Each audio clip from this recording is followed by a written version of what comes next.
عقیدہ اور منہج ایک ہی ہے. بہت سارے لوگ دونوں کو ایک سمجھتے ہیں، دونوں ایک نہیں ہیں. عقیدہ ایک الگ چیز ہے، منہج ایک الگ چیز ہے. بہت سارے لوگ عقیدے کی جگہ منہج لفظ استعمال کرتے ہیں اور سمجھتے ہیں دونوں ایک ہی ہیں. شیخ صالح الفوزان کہتے ہیں المنہج اعم من العقیدہ، منہج عقیدے سے عام ہے. عقیدہ ایک چیز ہے لیکن منہج اس سے بڑی چیز ہے جس میں عقیدہ بھی شامل ہو جاتا ہے. منہج ایک عام چیز ہے، عقیدہ ایک خاص چیز ہے. کہتے ہیں کہ المنہج اعم من العقیدہ، المنہج یکون فی العقیدۃ وفی السلوک والاخلاق والمعاملات وفی کل حیات المسلم.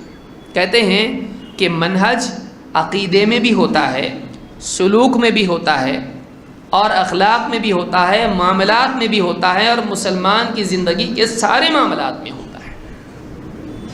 منہج عقیدے سے آگے کی چیز ہے اور عام ہے جس کے انڈر میں عقیدہ آتا ہے. یعنی مثال سے سمجھ لیں اس کو،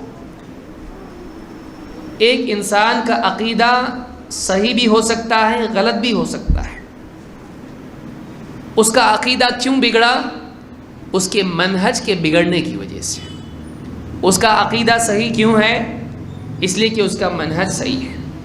منہج کا بگاڑ عقیدے کا بگاڑ پیدا کرتا ہے. کیوں؟ اس لیے کہ منہج وہ اصول ہیں، وہ راستہ ہے جس کے ذریعے سے حق تک انسان پہنچتا ہے. اب ایک آدمی کا راستہ ہی غلط ہے تو اب وہ آدمی جہاں پہنچے گا صحیح منزل پہ پہنچے گا نہیں.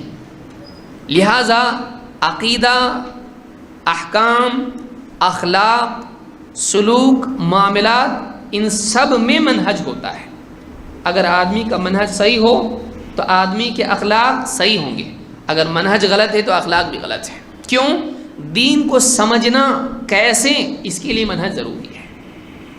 مثال کے طور پر ایک آدمی اگر یہ مانتا ہے کہ خواب میں اگر اللہ کے نبی صلی اللہ علیہ وسلم بتا دیں کہ یہ حدیث صحیح ہے یا یہ حدیث ضعیف ہے تو وہ حدیث صحیح یا ضعیف ہو جاتی ہے. خواب میں اگر اللہ کے نبی صلی اللہ علیہ وسلم بتلا دیں کہ یہ شرک ہے اور یہ ایمان ہے تو وہ چیز شرک ہو جاتی ہے، وہ چیز کفر ہو جاتی ہے، یہ چیز ایمان ہو جاتا ہے. اب اس کا کیا ہے؟ یہ منہج ہے کہ اگر خواب میں اللہ کے نبی صلی اللہ علیہ وسلم کسی کے آ کے حلال و حرام، شرک اور کفر اور ایمان، صحیح اور ضعیف، حق اور باطل بتاتے ہیں تو وہ ایسی چیز ہو جاتی ہے. یہ اس کا منہج ہے. اب اس منہج کی وجہ سے کیا اس کے عقائد پر اثر نہیں پڑے گا؟ پڑے گا.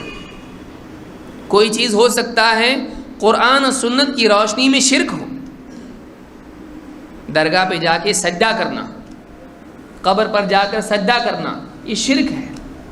لیکن خواب میں اس نے دیکھا کہ فلاں اللہ والے انہوں نے کہا کہ ایسا کر، کعبہ میں بیٹھ کے بتایا انہوں نے کہ جا اور درگاہ پہ جا کے سجدہ کر، یہ تیرا کام ہو جائے گا اور تو جنت میں چلا جائے گا. اس کا منہج ہے، اس کا اصول ہے کہ اگر خواب میں جبہ پہن کے کوئی اللہ والے بڑی داڑھی اگر وہ بتاتے ہیں کعبہ میں بیٹھ کے تو بات حق ہوتی ہے. تو اب کیا ہوگا؟ اس کا عقیدہ بگڑ جائے گا اور جا کے قبر پہ سجدہ کرے گا. عقیدہ کیوں بگڑا؟ عقیدہ لینے کے اصول کے غلط ہونے کی وجہ سے.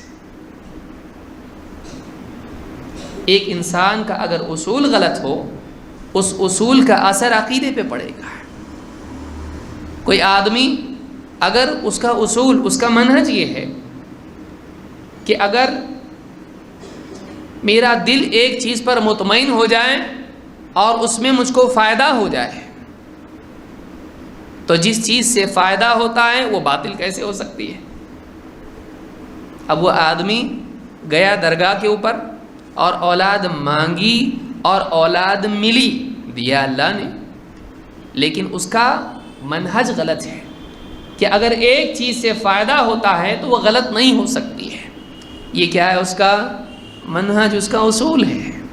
اب یہ اصول غلط ہونے کی وجہ سے وہ آدمی قبر پرستی میں بھی مبتلا ہو جائے گا۔ اگر ایک آدمی، اس کا اصول یہ ہے، اس کا منہج یہ ہے کہ اگر حدیث قرآن سے ٹکراتی دکھائی دے تو اس حدیث کا انکار کرنا چاہیے، تو ایسا انسان نبی صلی اللہ علیہ وسلم کے کئی حکموں کی خلاف ورزی، نہ صرف خلاف ورزی بلکہ اس کا انکار کر دے گا، اور کئی فرائض کا تارک ہو جائے گا، کئی فرض چیزوں کا نہ صرف چھوڑنے والا ہوگا بلکہ وہ فرض چیز کا انکار کرنے والا بن جائے گا۔ کیوں؟ اس لیے کہ اس کا منہج یہ ہے کہ قرآن کے خلاف اگر حدیث دکھائی دے اس کو چھوڑ دو۔ اب کیا ہوا؟ اس کا منہج غلط ہے، اس منہج کے بگاڑ کی وجہ سے وہ حدیث کا منکر ہو جائے گا، اس منہج کے بگاڑ کی وجہ سے، غلط اصولوں کے اوپر چلنے کی وجہ سے وہ آدمی کیا ہوگا؟ شرک میں مبتلا ہو جائے گا، کئی گناہوں کا مرتکب ہو جائے گا، کئی گناہوں میں مبتلا ہو جائے گا، کئی حرام کاموں کا کرنے والا ہوگا۔ تو یہ منہج کا بگاڑ ہے۔ اگر ایک انسان اپنی زندگی میں غلط اصولوں کو اپنا رہنما بنا لے تو ایسے آدمی کا عقیدہ بھی بگڑے گا، حلال حرام میں بھی غلطی کرے گا، عبادات میں بھی غلطی کرے گا، عبادات میں بھی وہ غلطی کرے گا۔ لہٰذا منہج ایک بہت بڑی چیز ہے جس کے سائے میں عقیدہ بھی آتا ہے، کیونکہ عقیدہ کیسا لیں گے بھائی؟ عقیدہ کہاں سے لیں گے؟ مثلا ایک آدمی اگر یہ کہتا ہے کہ باپ دادا جس چیز پر ہیں اس کو فالو کرنا چاہیے، یہ اس کا منہج ہے، اس کا پرنسپل ہے، اس کا اصول ہے کہ باپ دادا جس پر چلے ہیں ہم کو اس پر چلنا چاہیے۔ اب اس اصول کی وجہ سے اس کی زندگی میں بدعتیں بھی آئیں گی۔ کیوں؟ باپ دادا کرتے تھے۔ تو ایسا آدمی منہج کے بگاڑ کی وجہ سے بدعت میں مبتلا ہو جائے گا، بلکہ شرک میں بھی پڑے گا۔ کیوں؟ باپ دادا غیر اللہ کے نام سے قربانی کرتے تھے، لیکن اس کا اصول کیا ہے؟ باپ دادا جو کرتے ہیں اس کے اوپر چلنا چاہیے، یہ اس کا پرنسپل ہے، اس کا منہج ہے، اس کا اصول ہے۔ اس اصول کی وجہ سے وہ باپ دادا کی شرک میں بھی مبتلا ہو گیا، کیونکہ ان کے پیچھے چلتا ہے۔ آپ غور کریں کہ منہج کتنا اہم ہوتا ہے۔ منہج وہ اصول ہیں جن کے ذریعے سے، منہج وہ راستہ ہے جس کے ذریعے، جس پر چل کر ایک آدمی حق تک پہنچنا چاہتا ہے۔ اب اگر وہ راستہ غلط اپنا لے، ویسے ہی جیسے ایک آدمی مثال کے طور پر منزل پر پہنچنا چاہتا ہے، اب وہ یہ سمجھتا ہے کہ یہ راستہ منزل تک لے جاتا ہے، اور اگر وہ راستہ غلط ہو تو منزل تک پہنچے گا نہیں، اور اگر وہ راستہ صحیح ہے تو منزل تک پہنچے گا، اگر چلے گا۔ لہٰذا دیکھیے راستہ، منہج کے بارے میں کیا فرمایا علماء نے؟ منہج الطریق الواضح، واضح راستہ ہے وہ۔ اب واضح کیسے ہوتا ہے؟ ہماری عقل سے نہیں، واضح ہوتا ہے کتاب و سنت سے، اور کتاب و سنت پر چلنے والے اہل حق کو دیکھنے سے۔ اس کو ہم آگے سمجھیں گے۔ تو کہتے ہیں کہ شیخ صالح الفوزان کہتے ہیں المنہج اعم من العقیدہ، اس لیے آپ کو سمجھ میں آ گیا عقیدہ اور منہج میں کیا ہے، فرق ہے۔ منہج کی وجہ سے، صحیح منہج سے آدمی کا عقیدہ صحیح ہوتا ہے، غلط منہج سے آدمی کا عقیدہ غلط ہوتا ہے۔ تو عقیدے کے بگاڑ کا اصل سبب کیا ہوتا ہے؟ آدمی کے اعمال کے بگاڑ کا اصل سبب کیا ہوتا ہے؟ اس کا اصل سبب اس کے منہج کا بگاڑ ہوتا ہے۔ یہ کئی لوگ آپ دیکھیے، پیر صاحب اگر کہیں تو یہ بات حق ہوتی ہے، اب اس کا منہج ہے کہ پیر صاحب کی بات ماننا چاہیے، اصول ہے کہ پیر کے ہاتھ میں ہاتھ دے دیا، جو بولے وہ کرنا چاہیے، سمجھ میں آئے یا نہ آئے۔ اب پیر اگر عورتوں سے بھی کہے پاؤں دباؤ تو دبائیں گے، حرام کاری میں مبتلا ہو جائیں گے۔ کیوں؟ اس لیے کہ اس کا اصول ہے، اس کا پرنسپل ہے، اس کا منہج ہے کہ اللہ تک پہنچنے کے لیے پیر ضروری ہے، اور پیر کی الٹی بھی سیدھی ہوتی ہے۔ تو اس کا کیا ہے؟ یہ اس نے اس کو اصول مانا ہے، اللہ تک پہنچنے کے لیے اس نے یہ راستہ اختیار کیا ہے۔ اب یہ اصول غلط ہونے کی وجہ سے وہ کئی حرام کاریوں میں مبتلا ہو جائے گا۔ پیر اگر کہہ دے کہ اصلاح نفس کے لیے داڑھی کاٹ، لوگ تجھ کو برا کہیں گے۔ اپنے نفس کی اصلاح کے لیے تو غلط کام کر، لوگ تجھ کو برا کہیں گے، تیرا تکبر ٹوٹے گا۔ تو اب یہ آدمی کیا کرے گا؟ شریعت میں جو چیزیں حرام ہیں ان کا بھی ارتکاب کرے گا۔ کیوں؟ اس لیے کہ اس کا اصول ہے۔ دیکھیے سلوک میں جیسے شیخ صالح الفوزان کیا کہہ رہے ہیں، وہ سلوک میں بھی آتا ہے کہ تزکیہ نفس کے لیے، اپنے نفس کی اصلاح کے لیے آدمی کون سا راستہ اپنا ہے۔ اب کتنے لوگ گمراہ ہو گئے صوفیت میں، کیونکہ ان کا اصول کیا ہے؟ پیر جو بولے وہ کرنا ہے، اپنا پیر جو بتا رہا ہے اسی کو سننا، باقی کسی کی نہیں سننا۔ حتیٰ کہ قرآن و سنت کی بات چھوڑ دو، پیر بولے تو بھی چھوڑنا چاہیے۔ دلیل کیا ہے؟ خضر اور موسیٰ علیہ السلام کا واقعہ ہے۔ انہوں نے اس کو غلط سمجھا اور ایک اصول بنا لیا کہ نبی کے بھی مقابلے میں زیادہ بڑی بات ہوتی ہے پیر کی۔ انہوں نے یہ دیکھا خضر ولی ہے، موسیٰ علیہ السلام نبی ہے، اور نبی کو اللہ نے بھیجا ولی کے پاس، حالانکہ خضر بھی نبی ہے۔ راجح قول کے مطابق خضر اللہ کے نبی تھے، موسیٰ علیہ السلام بھی اللہ کے نبی تھے، رسول تھے۔ اللہ تعالیٰ نے ایک نبی کو دوسرے کے پاس بھیجا، لیکن اب انہوں نے کیا سمجھا کہ خضر ولی اور موسیٰ علیہ السلام نبی، تو نبی کو ولی کے پاس بھیجا گیا، تو ولی نبی سے بڑھ کے ہوتا ہے۔ تو آج جو ولی ہے اگر وہ نبی کے بات کے مقابلے میں کچھ بولتا ہے اس کی بات کو کنسیڈر کیا جائے گا۔ موسیٰ علیہ السلام کے پاس وہ علم تھا جو کتاب والا ہے، اس کے پاس کون سا علم ہے؟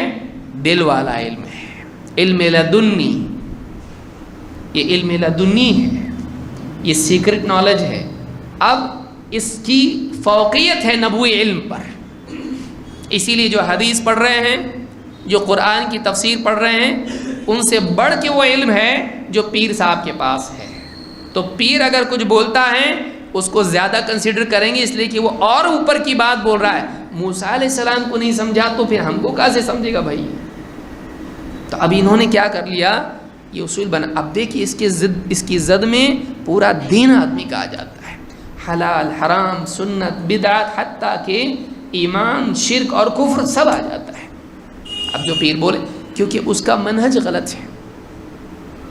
دین کو سیکھنے، دین کو سمجھنے، شریعت پر عمل کرنے، اللہ تک پہنچنے، قرآن کے سمجھنے، نبی صلی اللہ علیہ وسلم کی حدیثوں کو سمجھنے، دین کے فہم کے لیے اس کا میتھڈالوجی، اس کا راستہ غلط ہے۔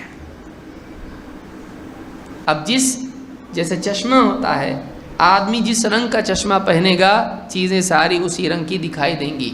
اس لیے آدمی کا منہج اگر غلط ہو، دین وہ دیکھے گا۔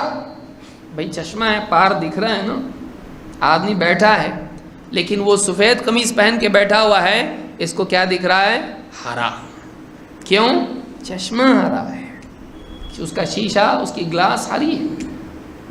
تو اب آسمان بھی ہرا اور پانی بھی ہرا، کیوں؟ اس لیے کہ اس کا چشمہ غلط ہے۔ لہٰذا منہج کا بگاڑ بہت سیریس چیز۔ اب آپ کو سمجھ میں آ رہا ہوگا کہ ہاں اس سے تو عقیدے کا بگاڑ بھی اس سے پیدا ہوتا ہے، حلال و حرام میں بگاڑ اس سے پیدا ہوتا ہے کہ ایک انسان دین کو کیسے سمجھتا ہے۔ اگر صحیح سمجھا تو صحیح، اگر غلط سمجھا تو غلط۔